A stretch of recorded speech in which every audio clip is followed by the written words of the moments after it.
Hi, everyone. Welcome to the YWCA's It's Time to Talk Forums on Race. I'm Erica Lee. I'm a professor of history and Asian American studies at the University of Minnesota. And joining me is Professor Khaled Beydoun. He is the author of the amazing book, American Islamophobia, Understanding the Roots and Rise of Fear. It has been such a year. So I think it's really important when we meet and have these conversations to ask, how are you doing and how are you really doing? Yeah, well, I'm doing well. It's been a challenging time, obviously, for everyone. Kind of uncertain times. We have the election in a couple of weeks. The first couple of months of the pandemic were really challenging, but now I think, like everybody else, we're trying to adapt as best we can.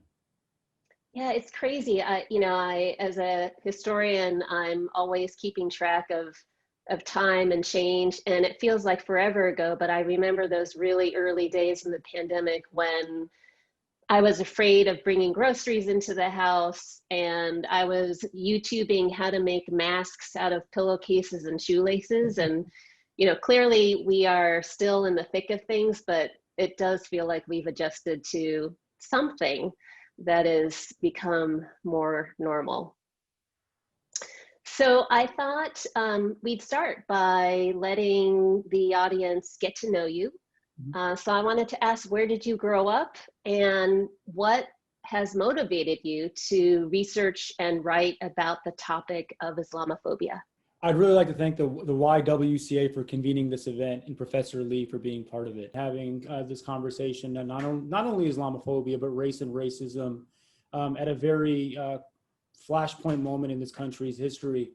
To talk a bit about me and, sort of my pathway toward the work that I do. I grew up on the west side of Detroit was really young before the 9/11 era, but I was still very conscious and very mobilized around issues tied to the demonization of Arabs and Muslims. And obviously that proliferated after the 9/11 era.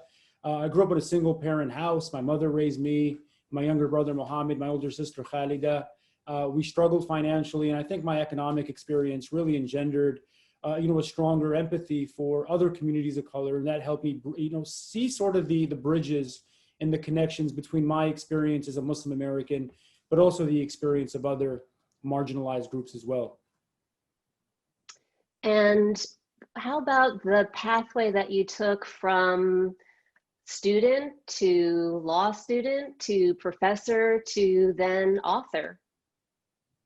Yeah, it definitely wasn't a predictable sort of conventional pathway towards any of those things. I was a high school student who struggled academically, finally found my way when I ran into a book by Edward Said called Orientalism, and that book was transformative on so many levels, really changed my life, but also changed, it kind of crystallized what it was I wanted to do with my life and, made me an activist really early on issues related to Palestine, to Iraq. Back then, before the wars in Iraq, there was a big movement against the sanctions of Iraq. Became really conscious about the affirmative action movement here in the United States, issues around poverty. So I was very much an activist, and it seemed that law school was sort of the ideal pathway for bridging a career between action and activism. And at UCLA, where I went to law school, I was fortunate to meet who became my mentor, Kimberly Crenshaw, the mother of this term that has really emerged onto the scene, intersectionality. And having her as a professor and as a mentor really inspired me to want to sort of carve my own niche within critical race theory and tell the story of Muslim Americans within that academic tradition. So it was people like her who I got to work with in person, but also intellectuals like Edward Said, who I think collectively ushered me toward a career as a law professor, but also now as an author. Yeah, I love the way in which so many of us can point to that one book and that one person that really made a difference. Edward Said's book is also foundational in the field of Asian American studies. And for me, there are several ethnic studies scholars at Berkeley, and other places that really took me under their wing and helped me imagine that this thing that we do, being professors, but also authors and public scholars. This was something that really existed out there. And I know that you share my commitment to help do that for the next generation. You know, in preparing for our conversation today, I was thinking about the last time that we met, which in real person, which I think was at the Challenging Islamophobia conference organized by CARE Minnesota a few years ago. Your book had just come out, American Islamophobia, Understanding the Roots and Rise of Fear. And it was just a pleasure to hear you talk about that and the journey that you had taken to write it. But I have been reading your work for a really long time. And there was one piece in particular that really helped me think about what was to come after the 2016 elections. And I think it was an article that you wrote, it must have been the day after the election. And I think it came out in Al Jazeera. And you described how you were in a community center with hundreds of other Muslim Americans in Dearborn, which for people who don't know, it's the most concentrated Muslim American community in the United States. And you all were watching the election results come in, and you were taking notes.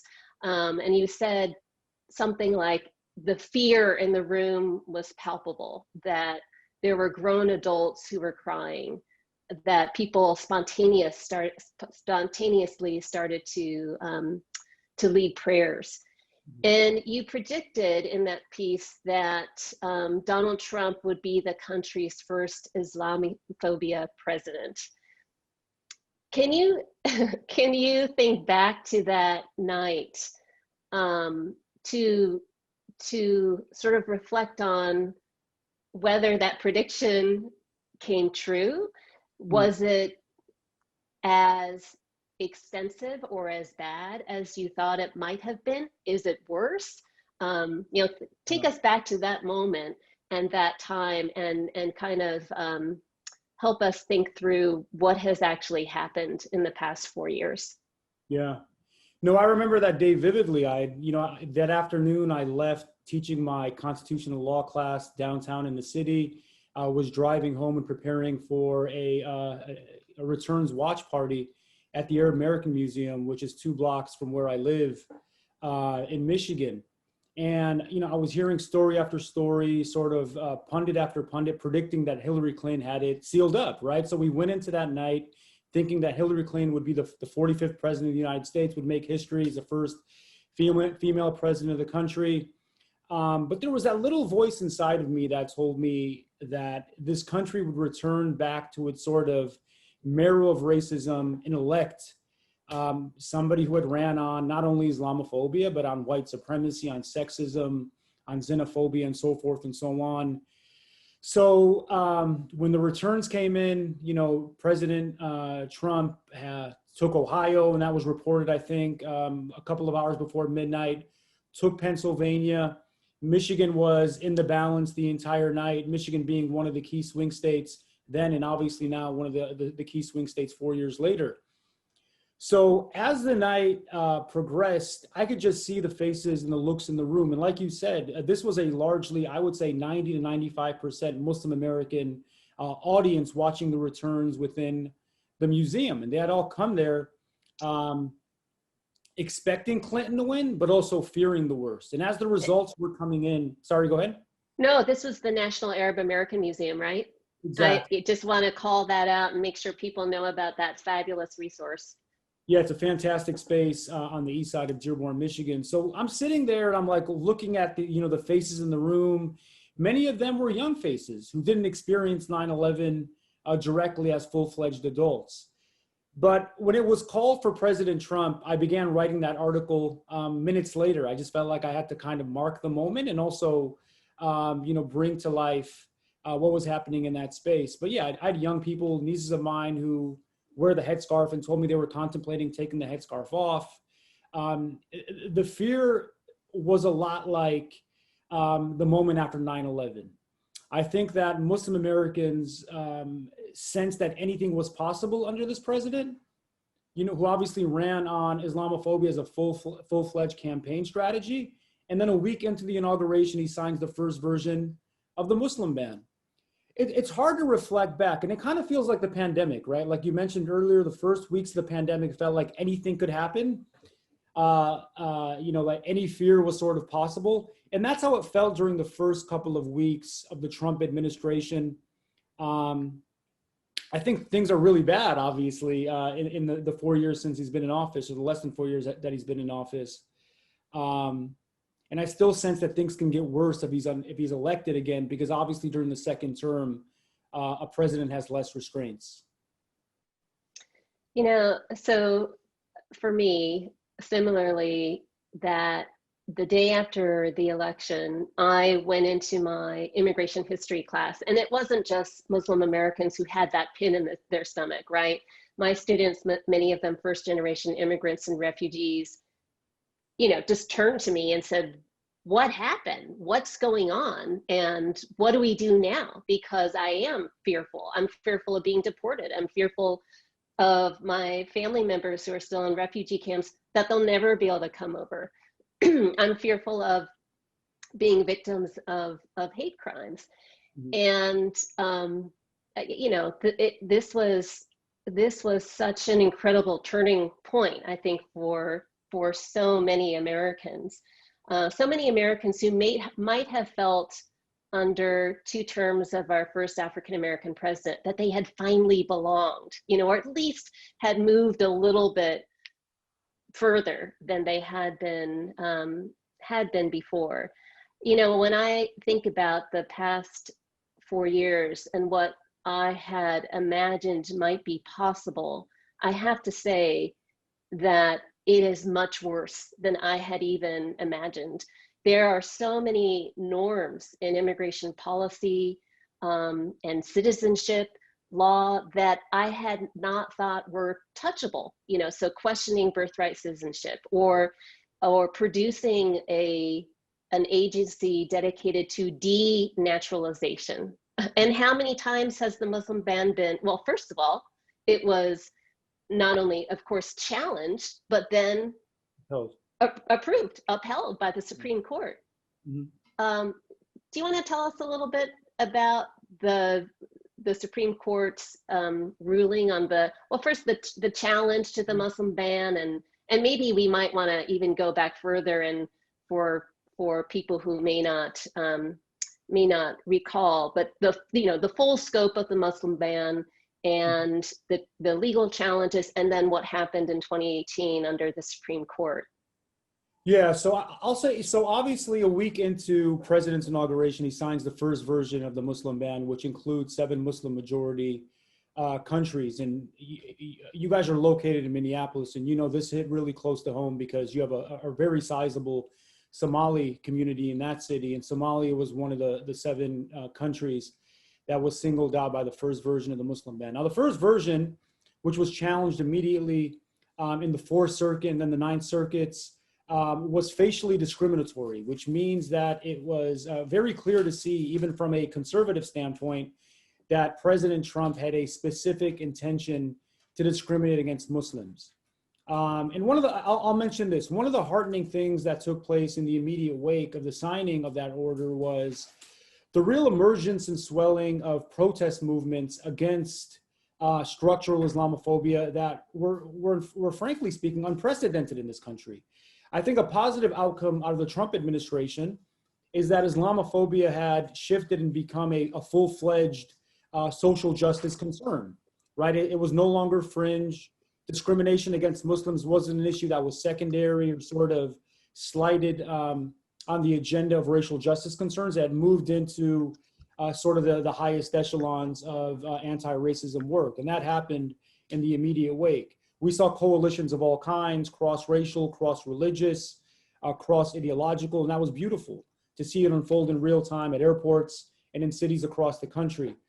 The Trump administration knew, given the nature of the initial legal challenges against the order, that there was a strong likelihood that the courts would strike it down, even the Supreme Court, even though the Supreme Court obviously at that juncture had become majority Republican.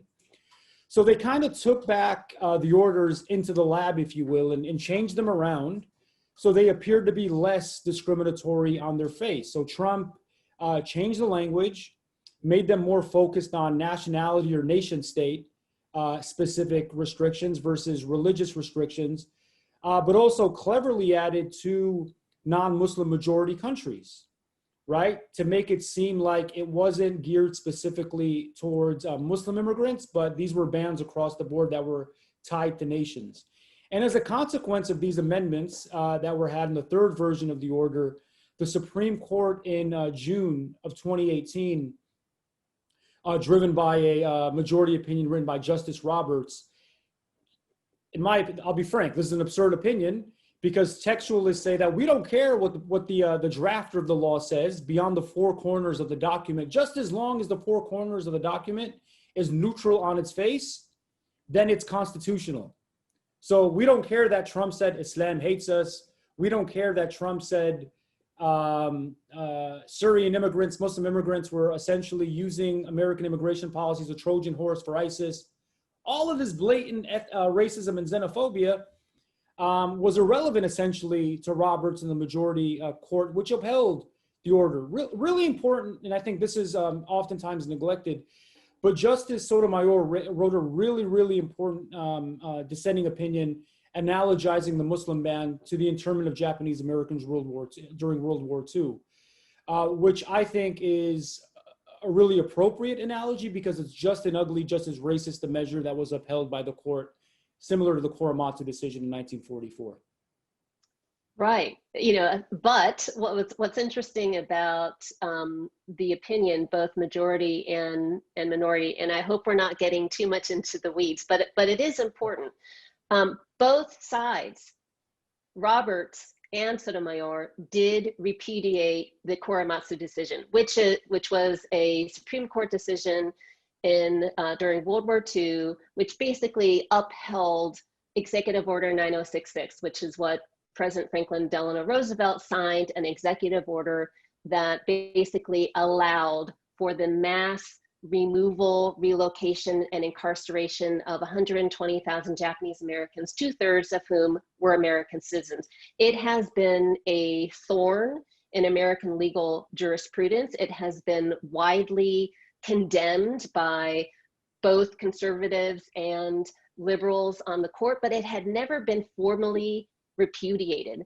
And what was fascinating in June of 2018 with the Hawaii versus Trump, the challenge of the latest Muslim ban by the Supreme Court, was that both sides, finally, both the majority and minority opinions did repudiate Korematsu, but then what Justice Roberts did for the majority is say, but this has nothing to do, this is nothing like Korematsu.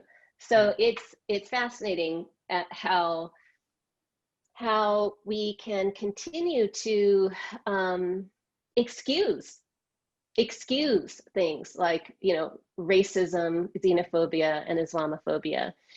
So let me turn now to your book. Clearly, what the book allows us to understand are the roots and the rise of fear and racism. So can you walk us through both the roots part of the book and then the more recent rise? What are the factors that allow Islamophobia to first, get a hold in the United States, stay within, stay activated, and then what is driving it today? So for me, one of the primary impetuses why I decided to write the book is I was really frustrated with how the popular, but also even the academic discourse was framing Islamophobia as a relatively new phenomenon, right? The idea that anti-Muslim racism or animus was new and novel in the American experience really smacked against what had taken place in this country for a long time. And Professor Lee, immigration history really well. So I think it's important for the audience to know that for a significant period of this country's history from 1790 until 1952, whiteness was a full-fledged prerequisite for naturalized citizenship. You had to be white in this country to become a naturalized citizen until 1952, which I can tell you, when I first read that statute as a law student, it was staggering, right? It just kind of like floored me that for a significant majority of this country's existence, whiteness was built into the highest prize in the land, right? Citizenship is the prize that we all covet and struggle and pursue, specifically as immigrants.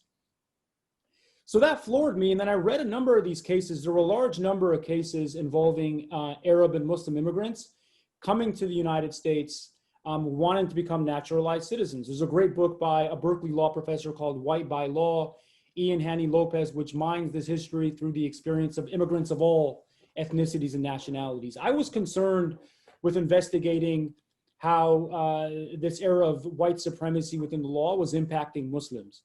What I found was up until 1944, 8 years before this law was dissolved, Muslim identity was being racialized, right? It was being translated or effectively converted from a religious identity into a racial identity that was inimical or antithetical with whiteness. So if you were Muslim, you couldn't become a naturalized citizen because Islam was viewed as a religion to be inassimilable with whiteness. And to me, these were the fundamental roots of what we understand today as Islamophobia, that Muslim identity is tethered to terror threat and terrorism we know. And the Korematsu discussion is really, I think, an important one because the tropes that apply to Muslims today applied to Japanese Americans in 1944, right? These were individuals who were subversive, national security threats, stereotypes that we ascribe to Japanese identity, then we ascribe full-fledged to Muslims today. So these were the fundamental roots this is Orientalism, the work of Edward Said, essentially constructing the Muslim world as being the mirror opposite of the West. And after World War II, the United States becomes the beacon, the primary beacon of the West. So these legal roots I wanted to give face and give flesh and bone in the book to sort of topple the idea that Islamophobia was a novel phenomenon. I also want to talk a bit about anti-Black racism, but we can talk more about that further in the discussion perhaps, and also highlight the idea that the first Muslim communities in the United States were actually enslaved Africans living in the antebellum South who practiced Islam as a form of rebellion. And their religion was entirely eradicated by slave master and slave code. But maybe we could talk more about that and tie that to this prevailing moment of anti-Black racism and how that intersects with Islamophobia.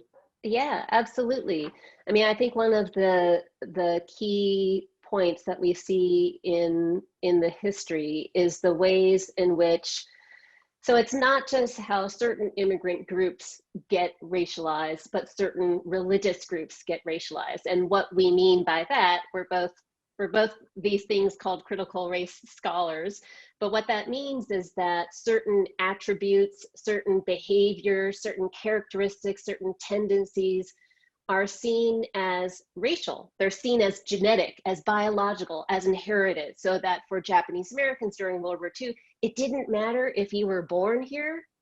There was something about your Japanese quote unquote blood that made you disloyal to the United States and determinedly loyal to the Japanese Empire.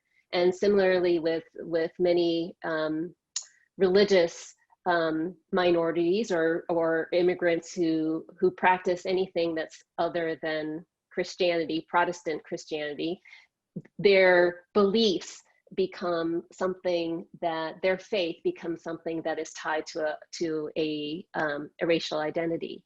So then what about the second part of the book, which is the rise? Why now?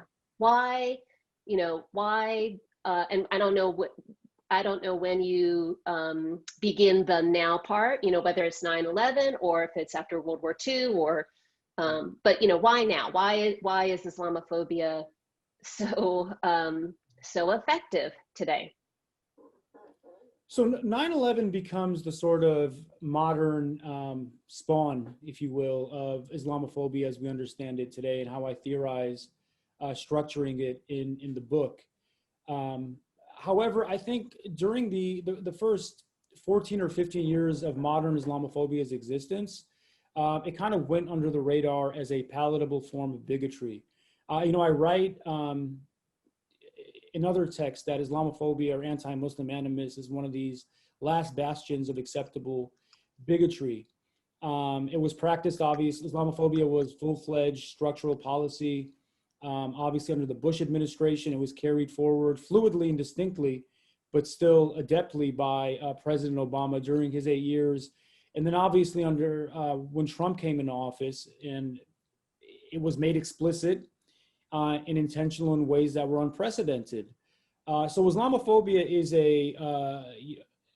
now a 2 decades long modern regime that is rooted in the 9/11 moment, but also the war on terror machinery that was constructed by the Bush administration, which is now global, obviously, with what's happening across the world.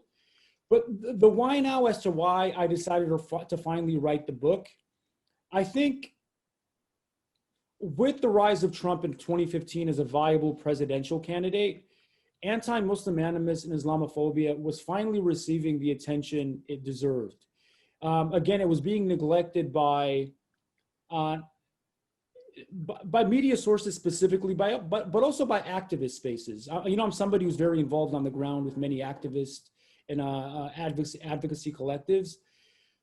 Trump's explicit animus towards Muslims and strategic use of Islamophobia, essentially created an opportunity to make the kind of intellectual intervention that I thought would not have been received, and I don't think would have resonated the same way during the Obama administration. I think President Obama carried forward one of the most nefarious structural Islamophobic programs that is very well known in Minneapolis, the Countering Violent Extremism, Counter-Radicalization Policy, which had a destructive impact on young Somali youth in the Minneapolis area, destructive impact on Muslim youth in places like Detroit and New York and Los Angeles. But because President Obama was so clever kind of in painting this progressive image and this optic of diversity, disarmed us, right? Disarmed the public at large from wanting to be critical of Islamophobia. That clearly wasn't the case with Trump. He essentially opened the floodgates to be critical in ways that were, I think, impossible before him. And can you remind audience members what the Obama administration program, what its goals were in Minneapolis and Detroit and other places? Yeah, it was a very dangerous program that's still in existence, actually. It was carried forward by the Trump administration, whereby local law enforcement work with federal FBI agents to try to identify quote unquote radicals in the community.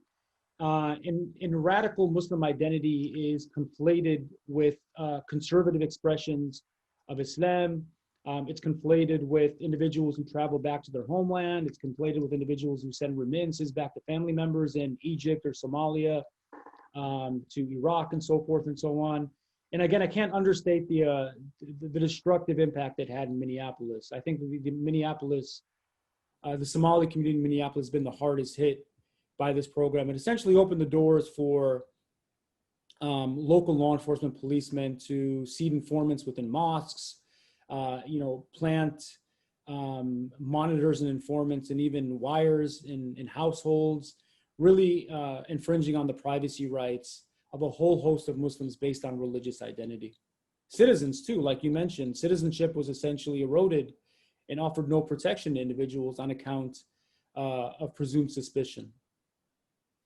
And I think also the internalization is something that often goes under the radar as well. I know that amongst my students and even younger students, high school students that I've tutored, who are refugee, Somali, Muslim, I'll work with them on, for example, on writing their college essays. And I'm trying to encourage them to tell their immigrant refugee story as something that is, to me, phenomenally courageous and amazing in terms of coming to the United States 4 years ago without being able to speak English, and now, finishing high school and applying to college.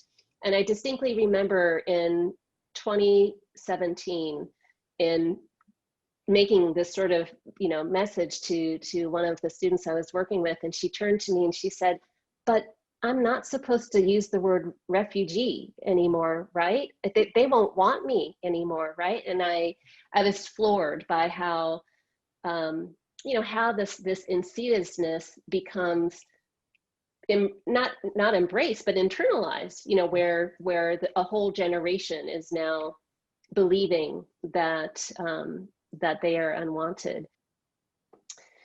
So we've talked about the roots of Islamophobia. We've talked about the more recent rise of Islamophobia. It's been a few years since you've written this book. You've talked to a lot of audiences. What's been the reaction to the book?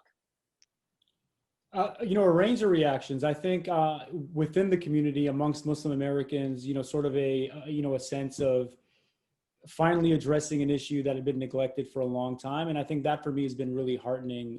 The book has somewhat become a go-to text on the issue for individuals within the community. And that makes me feel really good. I lived in Arkansas for a bit, and I've introduced this to majority white audiences, which has been challenging on one front, but also really eye-opening. And when eye-opening, sharing the book with majority white audience has been very heartening because I see it doing a lot of work in those communities. Communities that have been sort of largely ignorant to the fact that Islamophobia is destructive in serious ways. Audiences, you know, anti-racism based audiences, which, you know, is really heartening as well, because the book enables intersectional linkages between how anti-Black racism functions, how xenophobia functions in California, how anti-Latinx attitudes correspond with Islamophobia. Few people know that the largest rising demographic of Muslims are Latinx Muslims. So the book having that sort of impact has been wonderful. Yep. That's great. So of course, most of us are joining you from Minneapolis, and this summer, our city and many, many cities across the country and around the world rose up in response to the police killing of George Floyd. There seems to have been a huge awakening to issues like systemic racism, inequality in the United States. And so as a scholar of Islamophobia, but also of ethnic studies, critical race studies, what do you see are the most important connections between Islamophobia, white supremacy, xenophobia, and anti-Black racism? It's critical to understand, and one thing I'm very emphatic about in the book is that American Islamophobia, which is in many ways distinct from Islamophobia in France or distinct from what's happening in China or India, is directly rooted and directly tethered to how white supremacy adapts and then mutates in real time. It must be understood as a white supremacist project within the United States. So there are a myriad of ways in which Islamophobia converges with not only white supremacy, but anti-Black racism. In Minnesota, the largest percentage of Muslims are in fact Black, right? They're Somali. And it's key to understand that the first Muslim Americans in this country were Black, the enslaved Africans, up until the 60s with members of the Nation of Islam, right? So the Muslim experience in this country is rooted in a range of ways in the Black experience. And it's important to understand that Islamophobia for Black Muslims aligns with, and in some ways mutates how Islamophobia is experienced by them, right? So how an Arab Muslim like myself experiences Islamophobia is dramatically different than how an African-American Muslim living in Philadelphia might experience it. So when George Floyd was murdered in Minneapolis, and then the weeks after that, we had these explosive protests across the country, I felt two ways about it. The first way I felt was that this was just another incident of anti-Black violence and anti-Black murder that we needed to challenge, regardless of which race or what religion we were, right? This was a moment of reckoning for the country where we had to really grapple with this nation's history, but also its present heart of racism in a very direct way. And in many respects, the protests did that and are still doing that today. We had the emergence of Black Lives Matter, become a mainstream movement in ways that it wasn't during Ferguson and that progeny of protest that took place years ago.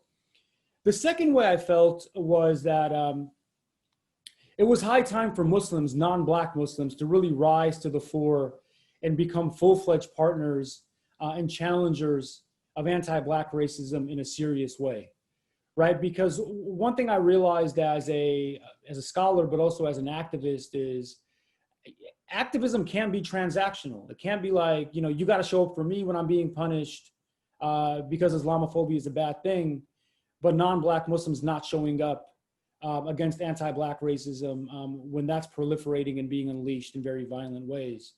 So for me, it was a moment of awakening to be more critical of transactional activism and transactional politics, which I think often take place in places like Washington, D.C. We needed to retrench that in communities like Minneapolis. In many ways, that was done. It was really heartening to see that the majority of many of these protests were actually not Black, right? There were a lot of white protesters, a lot of Asian American protesters, Arab protesters. And that for me was, a moment of progress, that anti-Black racism, at least symbolically, was shifting to be an issue that was being challenged across racial and religious lines. Yeah, similarly, when I try to identify the differences between xenophobia in the United States and xenophobia globally, I also turn back to our historic roots of a white supremacist nation born out of slavery and settler colonialism. And of course, there are many other countries that are also have those two, twin sort of foundings, but for the United States, it has really been particularly important. I also note that the first others, so Islamophobia, xenophobia, it's about othering, right? It's about othering and determining not only who is not us, but who is them, but also how opposite they are from us, to demonize them. And I always tell my students, that the first others, the first groups that were deemed unequal, deemed unfit for citizenship, were Native Americans and African Americans, and that all other othering has been layered on that foundation. And yeah, and similarly with the George Floyd inspired protests, it has been eye-opening to see and wonderful to see the great diversity. For Asian Americans, George Floyd happened at the same time that our communities were experiencing a huge increase in anti-Asian hate incidents because of the blame China and the Chinese virus, the Wuhan virus, the Kung flu rhetoric that comes out of not just our president, including as recently as last night during his town hall, but also across the media landscape. And I know that within the Asian American community, there were many who were surprised, that this was happening. Of course, as a historian, I know that this has deep roots.